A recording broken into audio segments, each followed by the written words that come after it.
ನವರಸಗಳನ್ನು ಬೆರೆಸಿ ಜಾದೂ ಕಲೆಯನ್ನು ಪರಿಣಾಮಕಾರಿಯನ್ನಾಗಿಸಿದವರು ಕುದ್ರೋಳಿ ಗಣೇಶ್.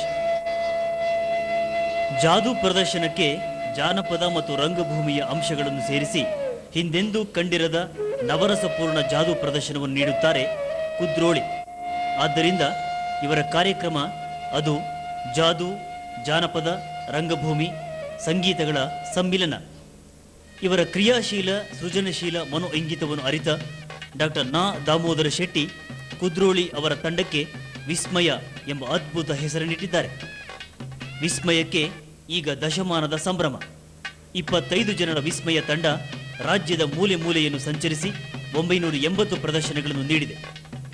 ಜಾದೂಗಾರರು ಸಾಮಾನ್ಯವಾಗಿ ಪ್ರದರ್ಶಿಸುವ ಚಮತ್ಕಾರಗಳನ್ನು ಜಾನಪದ ಹಿನ್ನೆಲೆಯಲ್ಲಿ ತುಳುನಾಡು ವೈಶಿಷ್ಟ್ಯಗಳನ್ನು ಅಳವಡಿಸಿ ಪ್ರಾದೇಶಿಕ ಸಂಸ್ಕೃತಿಯನ್ನು ಬಿಂಬಿಸುವಂತೆ ರೂಪಿಸಲಾಗಿದೆ.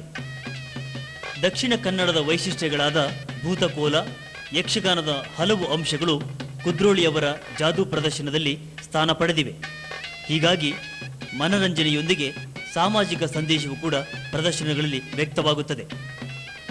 ಮಾಂತ್ರಿಕತೆ, ಸಂಗೀತ, ಬಣ್ಣಗಳ ಸಂಗಮ, ನಟನಟಿಯರ ಶ್ರಮ ತುಂಬಿದ ಅಭಿನಯ, ಇಂಪಾದ ಸಂಗೀತ, ಆಕರ್ಷಕ ಬೆಳಕು, ರಂಗ ಚಲನೆಗಳು ಕಾರ್ಯಕ್ರಮದ ಕ್ಷಿಪ್ರತೆಯನ್ನು ಹೆಚ್ಚಿಸುವುದರ ಜೊತೆಗೆ ಭ್ರಮಾ ಲೋಕವನ್ನು ಸೃಷ್ಟಿಸುತ್ತವೆ.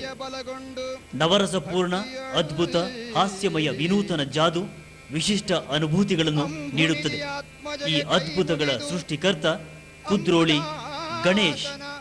ವಾಣಿಯರ ಪಾದಾಂಬುಜಕ್ಕೆ ಅಂಬುಜಾಸನ, ವಾಣಿಯರ ಪಾದಾಂಬುಜಕ್ಕೆ ಪಡಪಡುತ್ತ ವರ್ಣಿತನಿ ಕಥಾಮೃತವ.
ಹೇಳಿ ಗಣೇಶ್ ಅವರೇ, ಜಾದು ನೀವು ಜಾದುಗೆ ಒಗ್ಗಿದ್ದು ಯಾವಾಗ, ಹೇಗೆ, ಮತ್ತು ಜಾದುವನ್ನು ಬಗ್ಗಿಸಿಕೊಂಡಿದ್ದು ಹೇಗೆ?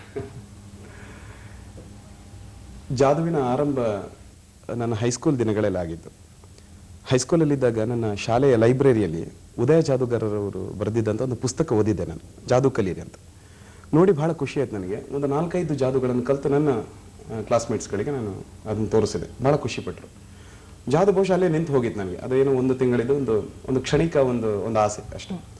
ಆನಂತರ PUC ಸೆಕೆಂಡ್ ಇಯರ್ ಇದ್ದಾಗ ನಾನೊಬ್ರು ಬ್ಯಾಚ್ಮೇಟ್ ಇದ್ರು, ನನ್ನ ಬೆಂಚ್ಮೇಟ್ ವಿಷ್ಣು ಮಹೇಶ್ವರಿ ಅಂತ. ಅವರಪ್ಪ ಜಾದೂಗಾರರು, ಅವರು ಜಾದೂಗಾರರು. ಆ ನನ್ನ ಮಿತ್ರ ನನಗೊಂದು 3-4 ಜಾದುಗಳನ್ನು ಹೀಗೆ ಕಲಿಸ್ಕೊಟ್ಟ. ನನ್ನ ಆರಂಭದ ಮಾರ್ಗದರ್ಶಕ ಅಂತ ನಾನು ಹೇಳ್ತೇನೆ ಅವನನ್ನು.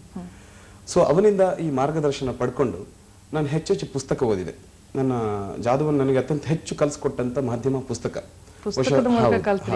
ಪುಸ್ತಕ ಇಲ್ಲದೆ ಹೋಗ್ತಿದ್ರೆ ಬಹುಶಃ ನಾನು ಇಷ್ಟೊಂದು ಜ್ಞಾನ ಪಡೀತಿರ್ಲಿಲ್ಲ. ಆದ್ರೆ ಕಾಲೇಜಿನ ದಿನಗಳಲ್ಲಿ ಪ್ರದೀಪ್ ಸೂರಿ ಅನ್ನುವಂಥ ಒಬ್ಬರು ಹವ್ಯಾಸಿ ಜಾದೂಗಾರರ ಪರಿಚಯ ಇತ್ತು.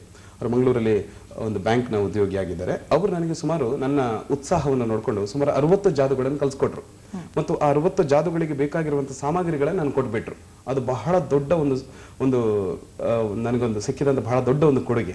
ಆ ಒಂದು 60 ಜಾದುಗಳನ್ನು ಬಳಕೆ ಮಾಡಿಕೊಂಡು ನನ್ನ ಜಾದು ಆರಂಭ ಆಯಿತು. ಬಹುಶಃ ಕಾಲೇಜಿನ ಅಂತಿಮ ಘಟ್ಟಕ್ಕೆ ಅಂದ್ರೆ ಡಿಗ್ರಿ ಮುಗಿಸೋ ಹೊತ್ತಿಗೆ, ಬಿಕಾಮ್ನ ಡಿಗ್ರಿ ಮುಗಿಸೋ ಹೊತ್ತಿಗೆ ಬರುವಾಗ ಜಾದು ಸ್ವಲ್ಪ ಬಗ್ಲಿಕ್ಕೆ ಶುರುವಾಯಿತು. ಆ ನಂತರ ನಾನು ಮುಂಗಾರು ಅನ್ನುವಂಥ ಒಂದು ಬಹಳ ಪ್ರಸಿದ್ಧ ಪತ್ರಿಕೆ ಇತ್ತು. ಅದರಲ್ಲಿ 3 ವರ್ಷ ಉಪಸಂಪಾದಕನಾಗಿ ನಾನು ಪತ್ರಕರ್ತನಾಗಿ ಕೆಲಸ ಮಾಡಿದೆ. ಆ ಸಂದರ್ಭದಲ್ಲಿ ಜಾದು ಮತ್ತು ಪತ್ರಿಕೋದ್ಯಮ ಒಟ್ಟೊಟ್ಟಿಗೆ ಮಾಡ್ತಾ ಇದ್ದೆ. ಅಲ್ಲಿಯವರೆಗೂ ಜಾದು ಹವ್ಯಾಸವಾಗಿತ್ತೆ ಹೌದು, ಈ ಹಂತದವರೆಗೂ ನಾನು ಹೇಳುವಂತ ಹಂತದವರೆಗೂ ಜಾದು ಹವ್ಯಾಸವಾಗಿ ಇತ್ತು. ಯಾವುದೋ ಕಾರಣದಿಂದ ಮುಂಗಾರು ಪತ್ರಿಕೆ ನಿಂತು ಹೋಯ್ತು. ಆ ನಂತರ ನನ್ನ ಎದುರಿಗೆ ಆಯ್ಕೆ ಇತ್ತು, ಪತ್ರಿಕೋದ್ಯಮ ಅಥವಾ ಜಾದು ಅಂತ. ನಾನು ಜಾದುವನ್ನು ಆಯ್ಕೆ ಮಾಡಿಕೊಂಡೆ. ಅಲ್ಲಿಂದ ಅದು ಒಗ್ಗಿಕೊಂಡಿತ್ತು ಅಂತ. ಒಗ್ಗಿಕೊಂಡು ನಂತರದ ಅನೇಕ ವರ್ಷಗಳಲ್ಲಿ ಅದನ್ನ ನೀವು ಹೇಗ್ ಬಳಸ್ಕೊಂಡ್ರಿ ಅನ್ನೋದೇ ಬಹು ಅದ್ಭುತವಾದಂತ ಒಂದು ಕಥಾನಕ ಅಂತ ನನ್ಗನ್ಸುತ್ತೆ. ಒಂದು ಏಕವ್ಯಕ್ತಿ ಪ್ರದರ್ಶನದ ಒಂದು ಕಲೆಯಾಗಿದ್ದಂತಹ ಜಾದುವನ್ನ ಸಮೂಹ ಕಲೆಯನ್ನಾಗಿ ಮಾಡಿದಂತಹ ಕೀರ್ತಿ ನಿಮಗೆ ಸೇರುತ್ತೆ.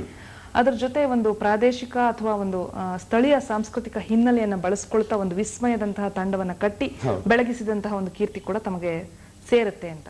ಆದ್ರೆ ಇಂಥ ಒಂದು ವಿಭಿನ್ನವಾದಂತಹ ಕಲ್ಪನೆ ನಿಮ್ಗೆ ಯಾವ ಹೊತ್ತಿಗೆ ಬರೋದಕ್ಕೆ ಆರಂಭ ಆಯ್ತು? ಸ್ವಲ್ಪ ವಿಭಿನ್ನವಾಗಿ ಮಾಡ್ಬೇಕು ಜಾದುವನ್ನ ಅನ್ನುವಂಥದ್ದು.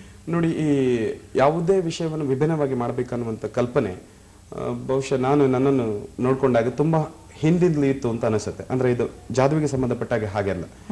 ನಾನು ಕಾಲೇಜಿನ ದಿನಗಳಲ್ಲಿ ಭಾಷಣಗಾರನಾಗಿದ್ದೆ, ಆಗ್ಲೇ ಪತ್ರಕರ್ತ ಆಗಿದೆ. ಈ ಎರಡೂ ಹವ್ಯಾಸಗಳ